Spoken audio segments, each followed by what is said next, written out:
Keep it alive through these lines I write. I keep it live cause I thrive. I might just blow your mind tonight. I'm so hyped, but it's no hype. From this height, it's direct hits on sight. I'm your type, lend me your ears to show you that there's something in me. I'm not giving up, I'm standing right here, holding these days hostage. And I'll make this my year. We turning fear into love, and the love's in the air. I love doing this cause nothing compares. Nothing can share that same type of feeling when you feeling them flares. They can't catch it, it's havoc. I rip to a tear, switch a scenario on stereos, I leave them impaired. Variables start to change and they're all in my range. I just gotta grab it, it's all mathematics. Every step is drastic, I make it fantastic. I'm trying to take your breath away. Asthmatic. This is live through the stereo. Go and let it blow, blow through the stereo. I'ma let them know through the stereo. Yo, here we go through the stereo, stereo. This is live through the stereo. Go and let it blow, blow through the stereo. I'ma let them know through the stereo. Yo, here we go through the stereo, stereo. Yeah, just nod your head with it, so explicit and vivid. Every image is intricate, intimate. I put my all into it, no scrimmage and no rules. I'm a pro tool, hear my heartbeat, beat into the vocals. I'm so loco, lost my mind, oh no. It's ponderoso, dope, so no overdose, cause it's dope, yo. Man, this is house grown, mixed with some milestones. So I let the style flow down like the Dow Jones, bringing it with some foul tones, letting the crowd know we getting loud, so it's eardrum rudiments. Yeah, we bring it rude again. Move, little hooligan. Music for tuning in, full time to the 10. I'm on my clock like I told you. I'm doing this for. Hey everybody, welcome back to the Anti-Media Radio Show. Once again with your host Nick Bernabe here on UCY.tv. Super happy to be back. We had a great show on Wednesday. Hopefully everyone got to hear it. If not, go back and check it out on UCY.tv. YouTube channel and listen to it there. And because we talk about a lot of topics here that transcend multiple shows, so we may talk about something on Wednesday of last week and then we're talking about it again here on Monday night because there's so many developments going on and so many ongoing stories, especially with all this geopolitics that we talk about, ISIS and the war on terror and all these awesome things that are going on around the world. I hate to throw in a little bit of humor there, but we got to when it comes to this really depressing global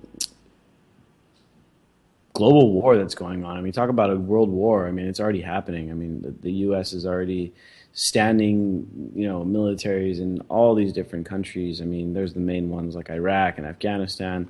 But we've got military installations in 100 different countries. I mean, it's an empire. It's what it is. That's what we talked about on Wednesday. So make sure you go back and listen to that. You could also, if you're listening on UCY, you could also join us on the archives there and listen to all the old shows. They go back for a couple weeks, and you can listen to those. But the most reliable place is on YouTube. But we got a bunch of different stories to talk about tonight. We're also going to be taking callers. We kind of got pretty open agenda on the show tonight. Anybody wanting to call in, I mean, have at it. There's just a couple rules for calling in here. If you do call in, keep your mic on mute, keep your radio turned off in the background. You'll be able to hear the show once we add you to our queue, and then we'll go to you based on your area code that you're calling in from. Other than that, try to refrain from dropping the F-bombs. You can say whatever else you want. You can say shit. Whatever, just don't drop the F-bomb. That's all we ask to keep us on the air. If we get a troll call, we're going to probably hang up on you right away. So, I mean, please don't try to troll us because it doesn't really work very well. If you do want to call us, you can call us 718-717-8296, or you can find us on Skype, the Anti-Media, and tune in from there, And there's all kinds of different ways to hear us, whether you're on the website, on the radio tab, or you listen to us on UCY or on iTunes or on all these other amazing products that are out there, because thankfully we still have the internet. And it's still relatively free despite the censorship and, all the things going on with the CISA bill being slipped into the omnibus spending bill. And we're going to get a little bit into that as we continue on tonight. First, I want to introduce my panel, and we're going to have another guest joining us here in a second. But first off, my co-host, DB Schwartz. What's up, man? Hey, Nick. This is the first time I can remember actually starting to become politically active weirdly enough, because of this DNC stuff. And, you know, I don't know, man. I think people need to understand that there's a very good chance, regardless of who gets in, we're going to war, but there's a lot of candidates who it's a guarantee we're going to war. And you don't think it was just coincidence they passed a bill that made females eligible for the draft. I mean, they're going to use any able-bodied person they can because they're going to be fighting China and Russia if they get their wish. So on that note, I guess we can say the troubles of the world may hit home soon, and that's kind of a scary proposition. Yeah, we're so used to, as people living in the United States, we're so used to having these wars being so far away. And yeah, we get the occasional terror attack, which is very occasional. In fact, you're more likely to be killed by your TV falling on you than you are from a terrorist killing you. But regardless of that, we're so used to having these wars going on so far away, and we're so far removed from them. Yeah, everyone knows a military person who's suffering, either has been injured or knows someone who was killed or someone who has PTSD. I know I personally have people that I know that have mental damage from participating in these wars and stuff. And for us, it's a little more personal. But for a lot of people out there, all these wars are kind of just, out of sight, out of mind, I guess you could say. But as you mentioned, DB, the geopolitics are really ratcheting up over there with this whole thing with Syria, the tensions between Russia and NATO, the growing strength of China, this stuff has the real potential to become a legitimate World War III. I mean, I'd argue that we're already in World War III by proxy, but we're talking about a legitimate, conventional style World War where many, many Americans will be drafted. And like you said, they just changed the rules where now women can be drafted as well. So even the women of the country aren't safe from World War III or the next major conventional war where it requires a draft. So I think everything should be done now to kind of prevent that situation from happening. But unfortunately for us, it seems like fear is prevailing out there when it comes to looking at the Islamophobia that's continuously, rising, looking at the support of Trump, looking at what the DNC is doing to kind of put Hillary into the position to become the nominee, because, Hillary is just another one of the war candidates. In fact, Jake, who's also on the call tonight. How's it going, Jake? Pretty good, Nick. Hanging in there. Jake wrote an article not too long ago about how Hillary Clinton should run as a Republican. And there's several reasons for that, but most importantly is her neoconservative foreign policy. And I saw an article a few days ago, late last week, about how, in fact, Hillary Clinton, Marco Rubio, and I believe it was Ted Cruz are all being advised by the same consulting group on foreign policy. And so it's not really a shock that they all kind of line up on foreign policy. Because they're all being handled by the same military-industrial complex lobbyists. And it's all Stratford, and people need to research who they are.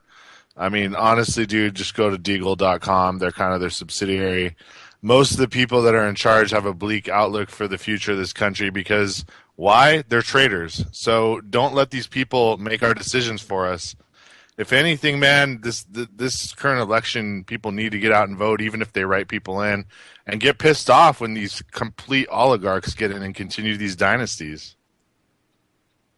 Yeah, and Stratford, as you mentioned, is one of those companies. They're a real big contracting company. Not many people know about them. They were hacked recently. I believe it was Jeremy Hammond and then a journalist, Barrett Brown, that kind of covered it. One guy hacked them, and then a journalist that covered it. Well, guess where they're both at right now? They're both sitting in prison cells, and they found out that they were doing all this deceitful stuff, Stratford and all these other contractors, and none of them were punished. The contractors are fine. The people that exposed them are rotting in prison. It's kind of like the Snowden situation where it's like, you expose the wrongdoings and you go to jail for it. But, I mean, it's kind of, at this point, it's kind of become expected of this empire that we're kind of dealing with right now. The first thing I want to talk about tonight is this interesting, and this is not very new, but it is very relevant, especially now. It's Banksy's Christmas card. I'm not sure if you guys have seen this, but I posted it up on the anti-media earlier today, and it's it's kind of really telling, I guess you could say. But Banksy came out with this Christmas card a while back. I believe it was first came out in 2005, but it's still really relevant because it basically shows the story of Christmas, but it shows the people from the Christmas story that are kind of migrating, Joseph and Mary, and they're trying to make their way to Bethlehem, but they're blocked by a giant wall, which is what would happen if this story were to, be going on today. They're blocked in by a wall that separates Israel from Palestine. And so this story, it's the latest story on the anti-media. I suggest everyone go look at that because it really does bring some perspective to the whole human migration phenomenon that we have going on right now. Because we're at a time in history where we haven't seen human migration at this level since World War II. In fact, there's some estimations that show that it's even worse than World War II because it's not only coming from Syria, it's not only coming from Lebanon and Libya and Iraq, but all over the world, man. There's just so many struggles going on, so many wars and so many fights, and so many people being displaced around the world. I mean, the numbers are up towards the hundreds of millions when you include all these different conflicts around the world, many of them going on in Africa. And again, as Americans, we can't really think of this as, oh, well, it's their problem and stuff. Well, no, like a lot of this stuff is caused by us, and it's being done with our tax dollars and that kind of thing. So we definitely have a vested interest in trying to make sure that there is peace in the world, man. I mean, what's it going to take? I mean, it's going to take releasing Tesla's tech. It's been so long, right? And yeah, I mean, energy is one of the main reasons, resources, why they fight these wars and cause destabilizations, and ISIS, of course, it has a very shady background, and many people suggest that ISIS was, created at least initially as a tool for U.S. Geopolitics over in the region to secure oil and topple Syrian regimes and things like that. And, that case can be made pretty easily. And so, a lot of this stuff going on, it's preventable, it's preventable. We don't need all these wars going on all around the world. We don't. But as long as we allow these greedy assholes to be in charge of things, well, this kind of stuff, we can kind of expect it to continue.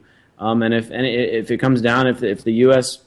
Presidential race comes down to Donald Trump versus Hillary Clinton, well, guess what? The same exact shit's going to just keep continuing on. And that that's just kind of. And there will be a draft, dude. I mean, I've continually told people if we get into a big conflict with our super minuscule military, I don't think people understand. We literally have nobody in our military. Like, our military is less than 1 million people, and they get 50% of our entire GDP. So they have plenty of equipment for young grunts, and I should say just people to throw in the meat grinder to use, and they will use them, man. So if you're a person that's on the fence and you think you have somebody in your family, I don't know, between 18 and 35, they're going to go off to war if you don't vote the right person in, or better yet, if we don't take our whole system back. Yeah, dude, exactly. And so, we got to start taking this stuff personally, dude. And that's kind of what the meme was about tonight on for the show promo. It kind of showed back in 2013, we rallied around this idea of no war with Syria. And the people were against toppling the Assad regime. And the majority of Americans were against that. And then in 2014, it's like, oh, well, now we have ISIS. And now you got a bunch of people more or less saying, yeah, let's just go bomb ISIS, and there was a poll that was done among millennials recently that showed like 2/3 of them support bombing ISIS, but at the same time, most of them aren't willing to go fight themselves. And so it really is kind of a sad state of affairs here. Even the millennials have fallen victim to this propaganda and stuff, and that's exactly why Trump is getting so much traction, is because people are buying into this crap. even though it's mostly unfounded fears that he's playing off of. And they couldn't fight, Nick. Let's be honest, dude. We're protected by high tech, and high tech goes away with one EMP. So we're literally in a paper fucking tiger. Sorry to use the F-bomb, but we're in a paper tiger ourselves. People talk about Russia having an old military and China, being 20 years away from us. What do we even have if they EMP us? A bunch of people on their smartphones that want guns to be illegal? That's what we're going to have to contend with these dudes? Yeah, man. I mean, that's a good point, dude. Our military is basically, of the budget. We know that the guys out there that are actually fighting, and then of course the veterans aren't taken care of very well. They aren't paid very well. Most of the money goes to tech and or to like contracting firms and stuff like that. So we don't have that much of a conventional military as what you would think about in a major ground war left. We do have a very small number of troops. In fact, I think the North Korean army is bigger than the United States military numbers wise. You know what I mean? Even the Japanese army now that's been reinstated is getting up to our troops numbers. And this is somebody we supposedly conquered. I mean, we're living in a matrix top to bottom. DB, over one of my Christmas presents is going to be Annie Jacobson's book, The Pentagon's Brain, and it's good, about. Because that's the only one I don't have. Yeah, she's great, but it's the whole thing is about everything that's going on with DARPA and how it it interconnects with the military. So you're right about I mean, certainly an EMP could take out a lot of traditional weapons right now, but. Really, good God knows what they have, what kind of weapons they have in store right now. Well, I know they've been talking about super soldiers for like 80 years, and I'm sure we've been genetically engineering all kinds of God knows what hybrids. But when it's all said and done, man, it's always going to come down to people on the ground, mostly foot soldiers. Once the tech gets basically knocked out, and there's a good reason why they've built 200 plus underground bases. When shit gets hot, they're going underground. They're going to leave us all up top, dude. Yeah, so you're right. Yeah. I think we're going to have to go the direction of Jurassic World and program some raptors to go fight our wars. There you go, man. They're working on it. There you go, and the raptors can come out in a press conference with the stormtroopers at the White House. Yeah, may the excessive force be with you. Man, that was that really to me was like I over the weekend, I was setting up the Anti-Media Facebook page for all the posts for Saturday, and I saw that story. I saw the video. I didn't believe it, man. I thought it was satire at first. I'm like, no way in hell that the White House would have stormtroopers come out. And then I watched the video, and I was like, holy shit, this really happened. We're post-irony, man. We're post-meta, post-irony. We're in the we're in the matrix. It's just a different kind of matrix. Yeah, I literally thought that video was like from The Onion, and it was just like photoshopped or something. And I was like, oh, okay, And I was half expecting to hear Obama had appointed James Earl Jones to Secretary of the Force, dude. Hillary ended the debate on Saturday with "May the Force be with you." You know that, right? That's what I heard. I didn't watch it, thankfully, but that's what I heard, man. Yeah. I mean, the other thing about that whole stunt is that, like, what in the hell is the White House doing promoting movies? You know what I mean? Like, why are they helping? Why is Obama with Bear Grylls having a freaking powwow in a tent, dude? Yeah, that was weird too. Obama was on Survivor. What the God? What kind of predictive programming is that? Are they saying that we need to learn to be survivalists because the apocalypse is coming? You got to learn to drink your own piss, apparently, with Bear Grylls. Anyway, we're joined tonight also with one of our awesome journalists, Claire Bernish. What's up, Claire? Not much. What's up? Oh, nothing much. Just discussing this crazy state of the union, I guess you could say. Well, yeah, the whole world. It just seems like everything is so surreal and so topsy-turvy. There are no words to describe it any longer. I mean, stormtroopers in the White House and, games of social control in China and, just any number of things. Sooner or later, we're going to have a radio show where it's just like 60 minutes of silence. Like, we're not even going to say nothing. We're just going to be like, look, things are so messed up right now that we're just not even going to say anything. Yeah, we're just shocked. we just have to sit here in shock for a little bit. We're gonna be like that cat in the meme, the drug war spoofing video meme that we posted a while back. The cat with his jaw just like wide open, flapping. Oh man, it's so crazy. So Jake and Claire, you guys are both awesome journalists with the anti-media. So I mean, I don't have any particular stories I want to talk about tonight, just because there's so much going on. The debates just passed. Stormtroopers in the White House. Come to find out, a lot of the brass in the military were already fed up with Obama's plan to arm Syrian rebels, and so they were just kind of like working behind his back to coordinate with Assad and Russia to like make sure that ISIS wasn't going to take over Syria after they toppled Assad. I mean, stuff is getting so crazy out there, and I definitely see some cracks in the ranks, and I know me and DB have talked about this recently and many times. Everything is not all going part of the plan. I mean, they have this big geopolitical strategy. The neocons have been cooking this stuff up for a long time, and yeah, things in Syria are going slightly to the plan. I think there's definitely people like trying to dissent from what's going on, really. Sorry about that noise. Apparently we had a troll caller, but he's gone.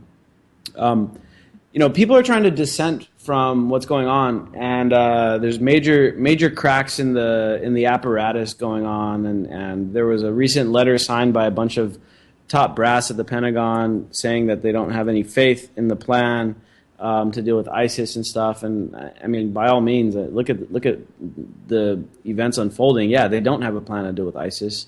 They don't know how to airdrop with that S-400 system in place. Yeah, I mean that too. And Russia has kind of foiled a lot of the plans over there to topple Assad, and it doesn't look like Assad's going to go. And now there's a bunch of these hardened Islamic rebels over there that don't want to coexist with Assad. So they've really created a situation over there, thanks to the geopolitical strategy of perpetual war. And there is one group that is benefiting from this. And Claire, you wrote an article about this. I believe it was last week. But the military contractors really love this stuff, right? Oh yeah, definitely. I mean, they're kind of this group. What's it called? APPS. Americans for Peace, Prosperity, and Security, or something like that.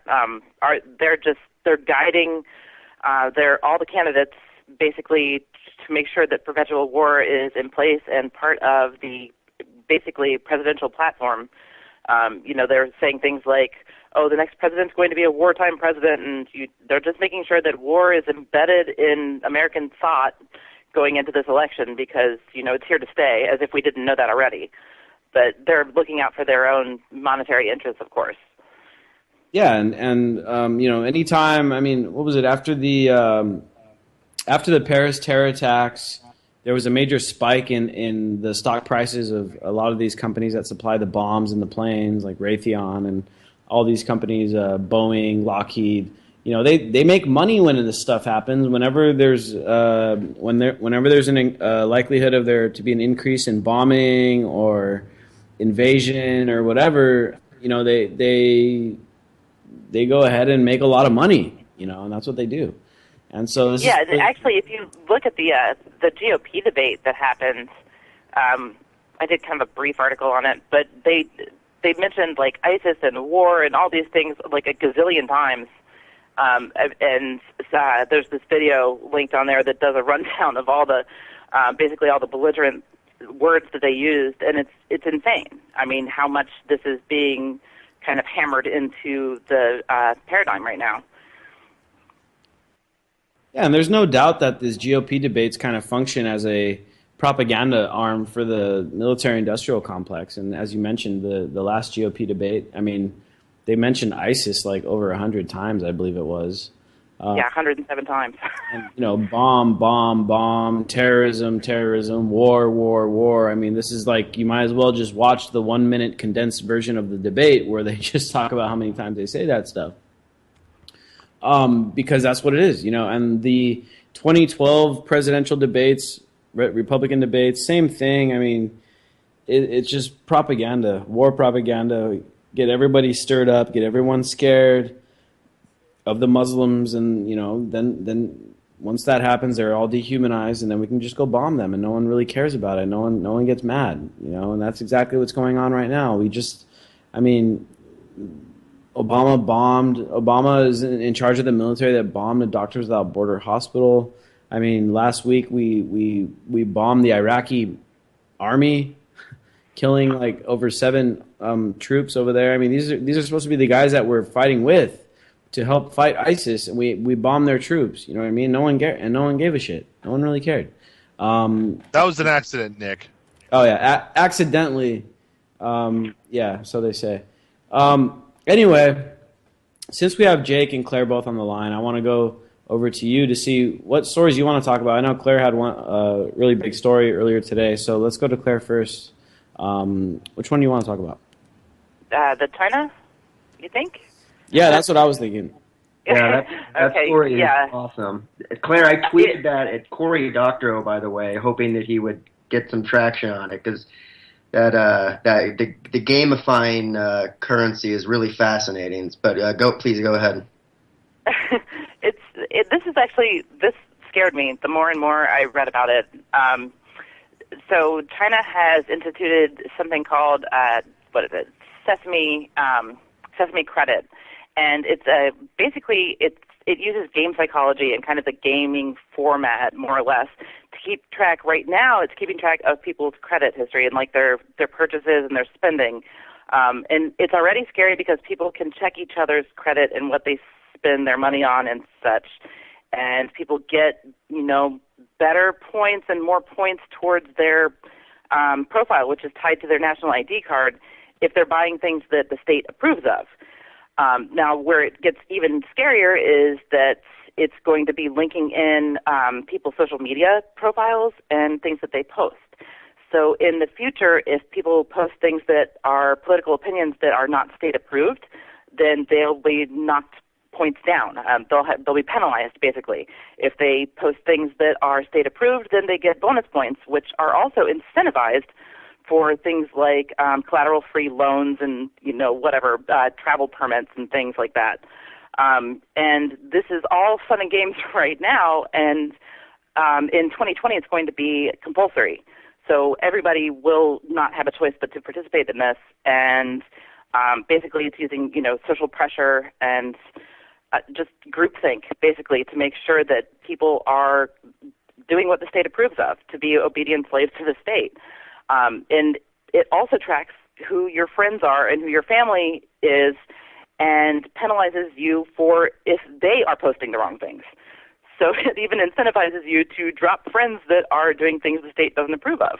I mean, this is insane. This is really insane. To me, it seemed like a great tool for like self-censorship and stuff like that. And as you mentioned, the whole factor about your friends. And so, like, let's say you have a friend that's like kind of a activist or someone that kind of speaks their mind over in China, and they may develop a low credit score because they're not as loyal to the state apparatus as you are. Well, because you're friends with them and because you have a social connection with them, well, that's going to drag down your score. And of course, you don't want your score being low. You don't want people thinking you're not a patriot. And so then you say, okay, well, I'm going to unfriend this person. I'm not going to be friends with you anymore because, you're talking too badly about the state apparatus or whatever. So it's also a way of isolating people that speak freely or may have a little dissenting views against what's going on. I mean, this program and the fact that it's going to be mandatory by 2020, I mean, this really is going to seal the fate of China. I mean, this is really, really bad. And as DB was mentioning earlier, when it comes down to it, in the near future, if we come into a major total war with China, well, guess what? You're going to be dealing with a bunch, a billion plus people. They have more men 18 to 45 than we have citizens. Yeah, all fighting age men. We're going to be dealing with a highly controlled population that is, in theory, highly loyal to the state apparatus, and more or less, when the propaganda kicks in China, if they get into a major war, think about it. we saw what happened in Japan with like the kamikazes and the nationalism and stuff. I mean, the same exact kind of propaganda can be used in China, and you're going to be talking about 300 million men willing to fight and die for the state apparatus. And Well, and it's really scary because they're not only using like the idea that you should stay away from the people that are bad because they're going to pull your score down, but they're using these kind of gimmies like with loans and travel things and all sorts of different like basically rewards, so that you're incentivized to get rid of these people. So imagine what happens if we do go to war. Imagine the kinds of incentives and rewards they're going to be offering people at that point. It's a scary prospect, and this article really did shake me. And one of the links, one of the sources that we used in the article, kind of hints at the fact that, hey, I think it was the ACLU link, that America, you better take note of this because sooner or later they're going to have something similar here in the U.S. Oh, it'll happen here. It'll just be fun. Yeah, it'll be like, hey, do your friends hate freedom or do they love freedom?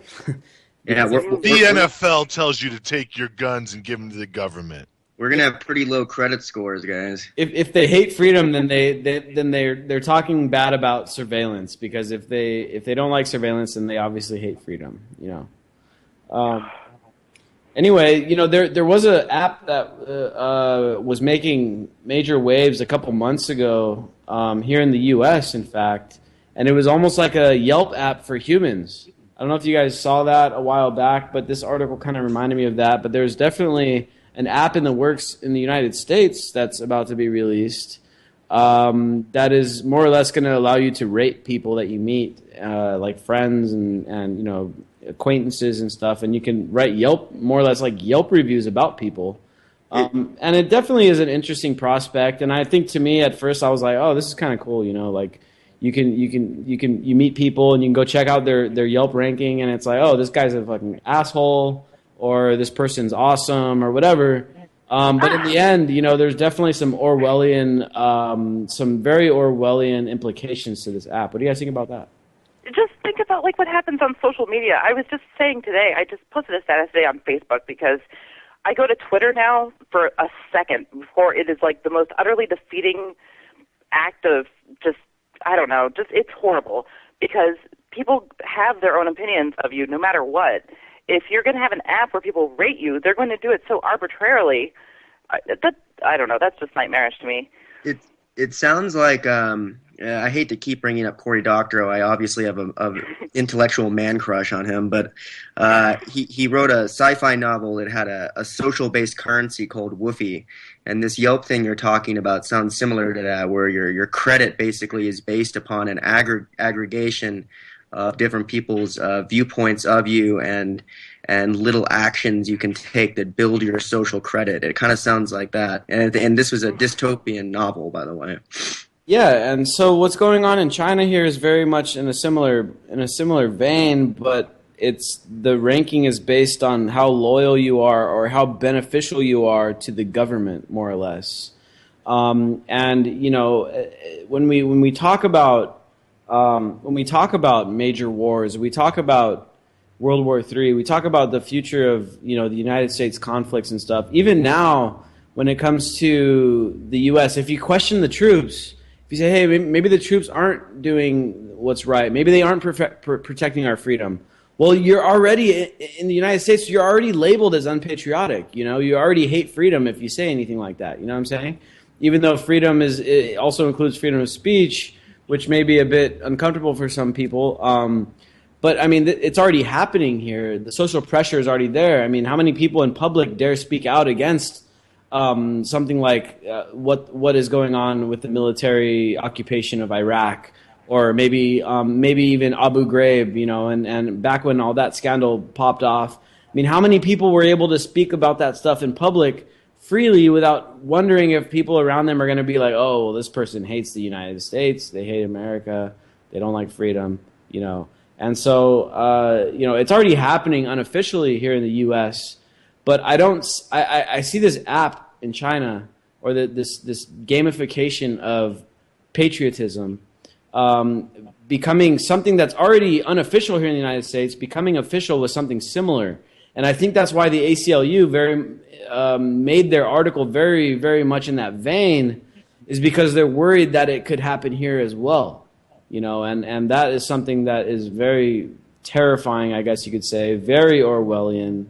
And one of the... You know what's funny? I have to say this, though. You know what's funny in the ACLU article, though? The person who wrote their article was criticized for kind of almost fear-mongering about it, because people were in disbelief that it could possibly happen here. And yet, if you look at our credit scores and social media, and it's actually happening in different factions in different areas already. So I think he had a really good point, but it was funny that people are already criticizing it. Like, they believe it can't happen. Every time people believe it can't happen, that's usually when it does. Yeah, it's already happening here. It's just not organized. Go ahead, DB. Dude, I was just going to say, man, the social media aspect's already spilling over into the real world.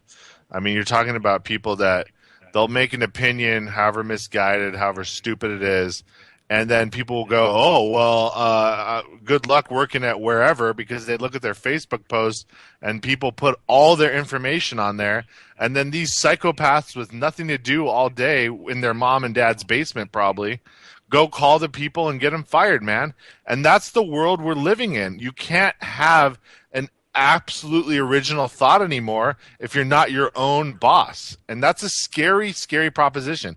Can you imagine China with 1.6 billion people, where I don't know, whatever, there's maybe 100,000 actual elites in China, and you have this mass of people that are absolutely cowed by a tiny minority, and they're doing it to themselves, and that's what they want us to do. If we ever actually united and band together, they're sorry to use the F word, but they're out of luck, man. So that's what they're trying to prevent, because no matter how much tech they throw at us, with 7.9 or whatever how many billion people are, we could take the planet back tomorrow, but so many people are so scared, so docile, so much cognitive dissonance, they can't get anything going. Hit the nail on the head there. Yeah, man, the fear sells, man, and that's exactly why Trump is excelling in the polls and stuff, dude, because he's tapped into that fear, and a lot of it's misplaced. And again, it goes back to the economic factor. We delved into that deeply on Wednesday. I don't want to go back into that again. But, yeah, man, it's a very frightening prospect. And as you said, it's there unofficially. It's already happening. It's just not being organized like they're doing it in China, because China is much more, at least for us, it's much more, their censorship, their control over their society, it's much more visible. And from the outside looking in, the average American's like, oh my God, China is horrible. Look what they do to their people. They have this great wall of censorship, the great wall of the internet over there in China. But in the end, I mean, they're more public about it. They're homogenous, Nick, and that's what they're trying to do to us in a multicultural society, a hodgepodge. They're trying to make us all bow down and, basically curtail to the political correctness. And it's okay to think differently, and we'll get through it organically and just disseminate all these horrible ideas and all these old prejudices. But that will come. That's already happening right now with the free flow of information. So when they try to throw out a narrative, when they don't tell you about things that happened like yesterday with the Las Vegas thing, trying to overshadow it with the Miss Universe bullshit, that's all their way of creating a narrative of the world for the low information consumer. Exactly, man. That's the thing, is that we don't, here in the U.S., we have such a strong propaganda arm that we don't have to be like China, where it's like, okay, here's our great wall of censorship, and you guys just can't access these websites, and you can't access this information. You know what was trending number one on Facebook in the whole United States today earlier? Miley Cyrus. You know what I mean? So in America, we have something called the panopticon. We don't need a state apparatus to wall us in. We do it to ourselves. Exactly. Absolutely. And so we don't have to spend as much time on censorship as China does. But I mean, we got such good propaganda that we don't even got to censor shit. Fools are searching for Miley Cyrus. They're not searching to find out about how their cell phones are being tapped, which was a great article that we published today on the Anti-Media by Derek Bros. There was a whistleblower that recently came forward showing all the different tools that are being used by the U.S. government. And I'm going to go ahead and list them off here. First of all, I'm sure most people already know about the Stingray. We've been covering that just continuously on the anti-media. The Stingray has been used by local police to kind of scoop all digital communications in a given area. But thanks to a whistleblower who leaked the information to The Intercept, which is Glenn Greenwald's publication, we found out about Cellbrite, which is a portable, handheld, field-proven forensic system for quick extraction and analysis of 75% of cell phones, smartphones, and PDA devices, capable of extracting information such as phone book, pictures, video, text messages, and call logs. The Kingfish, which is a Stingray-like device, portable enough to be carried around in a backpack. The Stargazer, an Army system developed to deny, degrade, and or disrupt a targeted adversary's command and control system, which can jam a handset and capture its metadata at the same time, pinpoint your target's location. And it also may jam other phones in the area, including your own.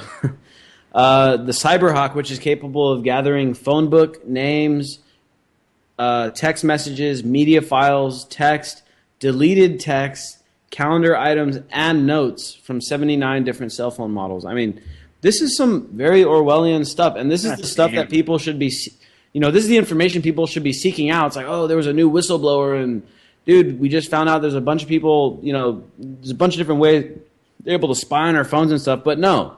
People are searching out Miley Cyrus, you know what I'm saying? And so we don't need the censorship when people are obviously, more concerned about that kind of stuff than they are about their own civil liberties, and so that's a very interesting, prospect and a very interesting way of dealing with dissent.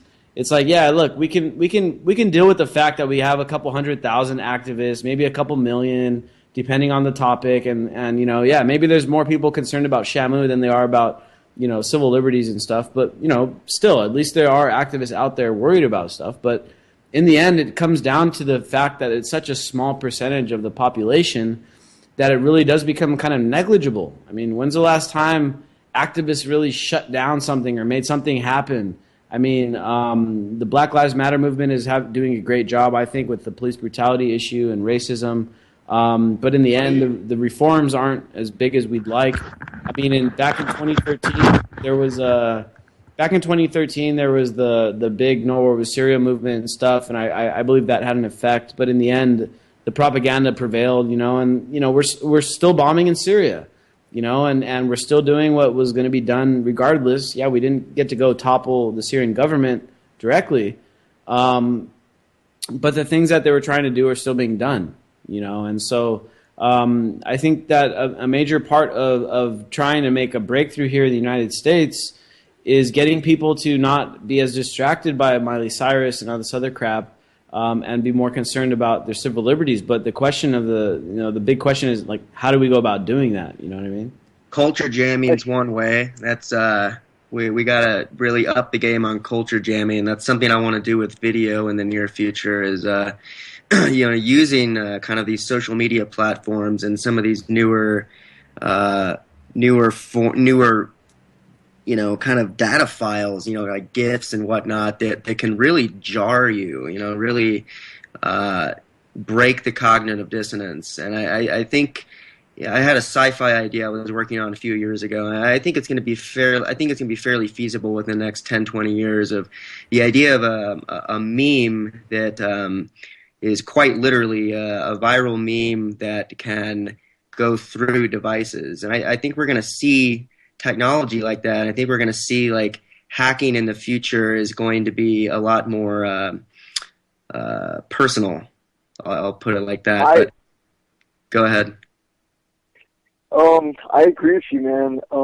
There's some really hard-hitting memes out there right now, but I was just going to interject and say that I know a few activist groups that I think are living like a lifestyle that, I think it's about living a lifestyle of activism and doing things every single day to, I think it's all or nothing, a lifestyle or nothing. New Era Detroit are some activists that are just so incredibly active. It's just inspiring, They're doing things where they get everyone in the community to support an independent business. Like, they're holding activist group meetings, like, with a local market, a local, like a little store in Detroit, and they're just having all these events and doing all this stuff. I think that's what we need to do.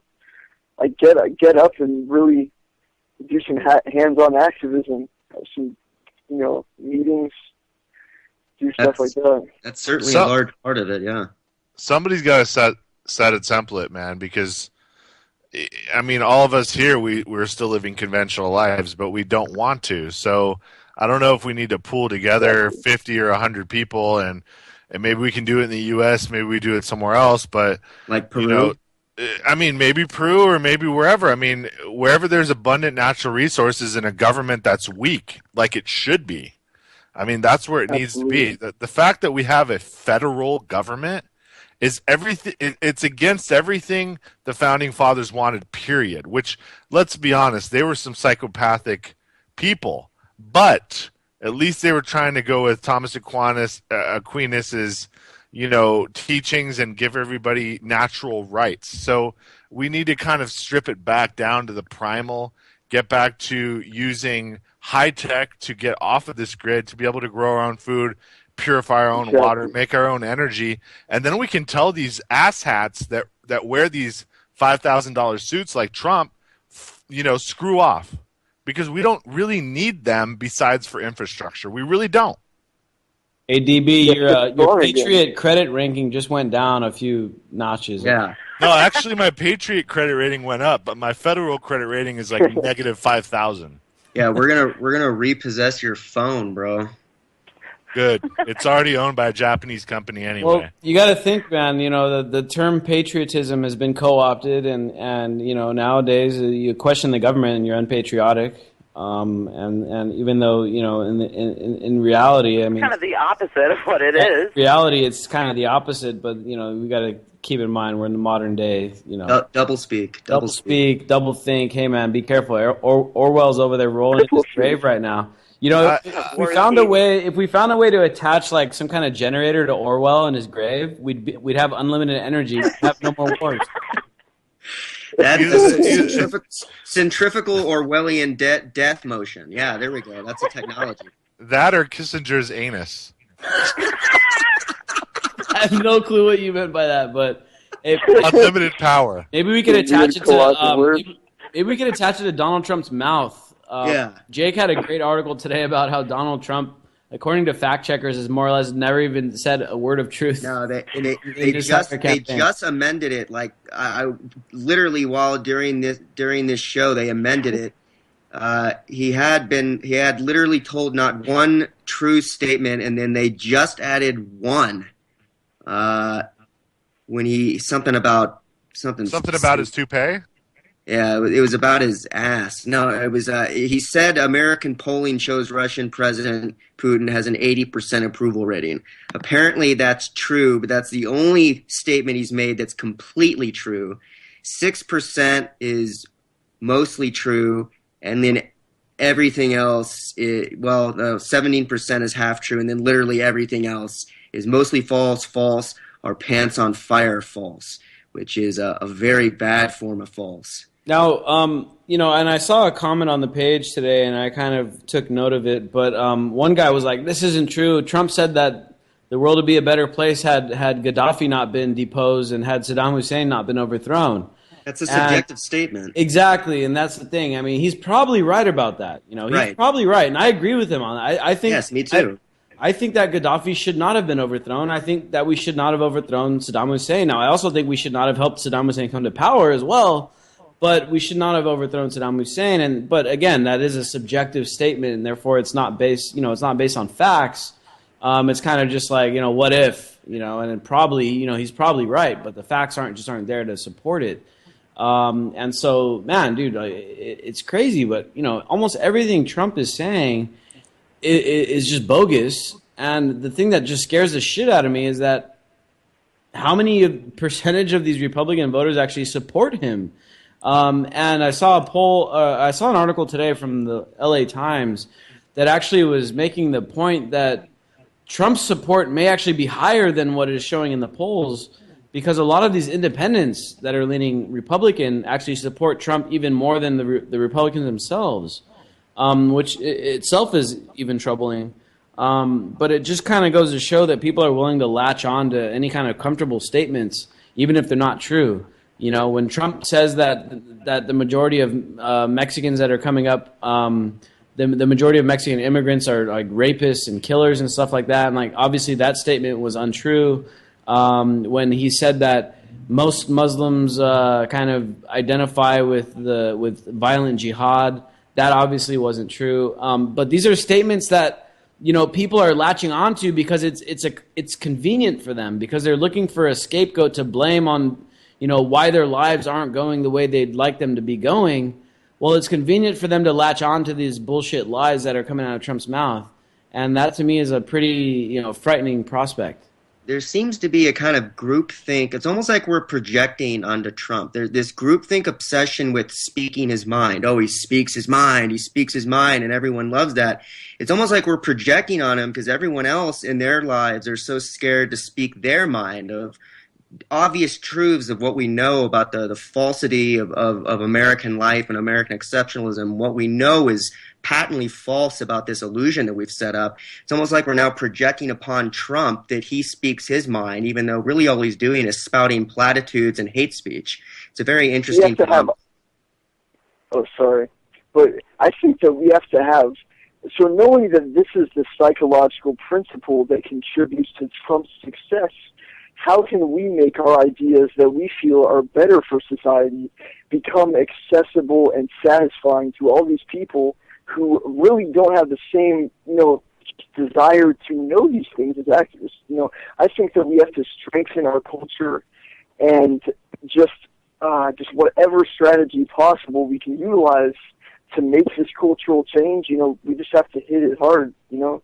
Yeah, man, it's tough, dude, because people are lazy as hell. You know, they want to sit back and they want to just, you know, they want to just sit back and wonder, like, oh, well, why in the hell is my life not going the way I'd like it to be? Well, Trump says that it's because of the Muslims. Yeah, he must be right. You know, it's so easy to fall into that mindset, and such a lazy way to think. But unfortunately, I hate to say it, man, but I think the majority of Americans are kind of falling into that mindset, whether you're falling into the Trump circus or whether you're falling for the Hillary Clinton bullshit. I mean, one or the other. I mean, a lot of Americans, let's not say most, but let's say a very huge chunk are just so lazy that's just, you know, that's what they buy. They buy into it because they don't want to think for themselves. They don't want to do research. They don't want to go out there and find out really why. Oh, do they really want to go investigate the Federal Reserve and find out, oh, that's why the economy is so messed up? And do they really want to look at all these true, you know, motivations behind the geopolitical strategy of the world, the United States empire, overthrowing governments for oil and all that? Do they really want to find out those inconvenient truths? Or do they want to sit back and wait for some asshole on TV to say, oh, it's because of this, because of that, and say, yeah, he's right? Yeah, right. To make agorism accessible. You know what? I just saw something that would be relevant that I think you might appreciate. PolitiFact actually gave Trump the Lie of the Year award this year. Yeah. For his many campaign misstatements. Apparently. Yeah, I'm sure he'll add that to his trophy stand. I'm sure. It'll probably boost his poll numbers. I hate to say it, but it probably will. Hey, he might be telling lies, but at least he's speaking his mind. You know what I mean? Yeah. God, I'm so sick of hearing that. DB, what were you going to say, man? I don't even know, man. It's all just a cluster. And we'll drown in it. We'll drown in it if we don't make our culture stronger than theirs. We'll drown in it. We have to, man, by whatever means necessary. You're right. To organize our ideas, hit it harder, build our culture up, not get drowned in the distractions. We have to be soldiers, warriors about it, man. That's how I feel. You're right, man. Yeah, man, I agree with you. I agree with you completely, man. Even if it is a small number of people at first that we organize and we get things going, and shit, even if we do wind up like the Japanese did in World War II in internment camps, I'd be happier like that wound up, you know, caught up in the herd with Trump and fascism and all that crap that seems to be rising right now. Well, let's use the lady let's use the lady in Las Vegas as an allegory. This is a lady who was unemployed, had a 3-year-old, that was told to keep moving, from parking lot to parking lot in these casinos because she was sleeping because she was unemployed. She couldn't get work. When's that going to become you? When are you going to become depressed and drunk and tired and say fuck it? And when's all that going to hit ahead, dude? I mean, when's it going to hit ahead with your family where you're going to actually care? Right. I've asked that question before on Facebook. There was a friend of mine that was just kind of like, I don't know, almost de facto against any kind of revolutionary action. And I said, well, what would it actually take for you to take to the streets and actually just really just actually physically start dismantling the system? What would actually be required? And he said he didn't know. And but I guess dismantling is maybe not the best way of looking at it. I think Cassius, I think the way you're looking at it is the right way. We have to create these systems that are going to replace the old systems, and then we have something we can point at. Yes, you got to be strong. We're not strong people right now. We're not strong. We have to build up our strength and be there for each other, build our structures up. When we're all burning in poverty equally and we all have nothing, we can't assist each other a tiny bit to build our stuff up and build our stuff up. But once we start, and we've started, this is what we have right now. So, what it is. We have to keep pushing.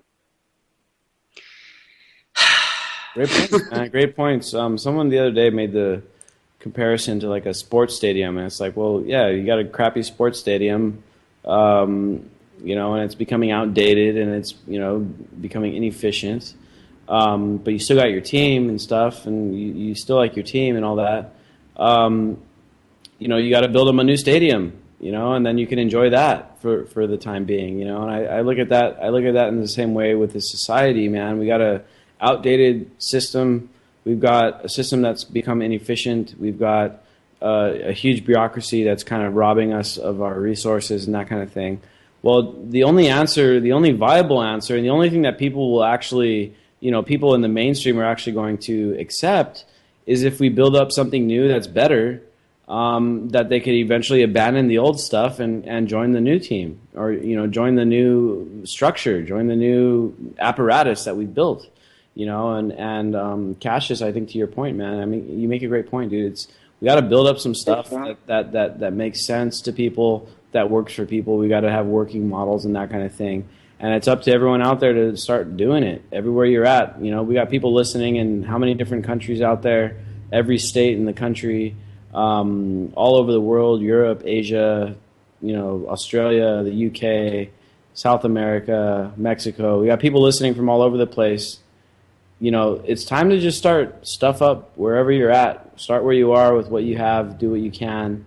And kind of start there, and if it starts working, it starts building, and it starts gaining momentum, well, good, and they may try to come crush you down, but other people will grow up in your ashes, and that's just how it's going to be. Where do you start? Grow a garden. Start with a garden. Make your own food. There you go. Absolutely. Yeah, I mean grow your own weed too. Yeah, there you go. We see there are people that are already doing this. We have to look to the people that we don't know that are already doing it too, and take examples. The Houston Free Thinkers, Detroit is doing it. Like the activists in Detroit right now are active. They're doing marches every week. They're like holding events to support businesses in their community. It's crazy. It's Absolutely, the kind of activity dude. that we need. Yeah. There's tens of thousands of communities and people around the country, around the world that are doing this. It's just decentralized, and I guess for right now, that's the way it has to be right now. But yeah, you're right. I mean, this is stuff that's being done. There's just such a gargantuan opposition to it right now that we also have to think strategically on a different front, which is how to disarm the power structures. Exactly. Great way to end the show. Make sure you catch us on Wednesday. We're gonna have some awesome topics and guests. Thank you all for tuning in. The Anti-Media Radio goes 5 days a week, Monday through Friday, same place, same time. Catch us on UCY or on Anti-Media at the radio link. Peace out, everybody. Yo, here we go through the stereo.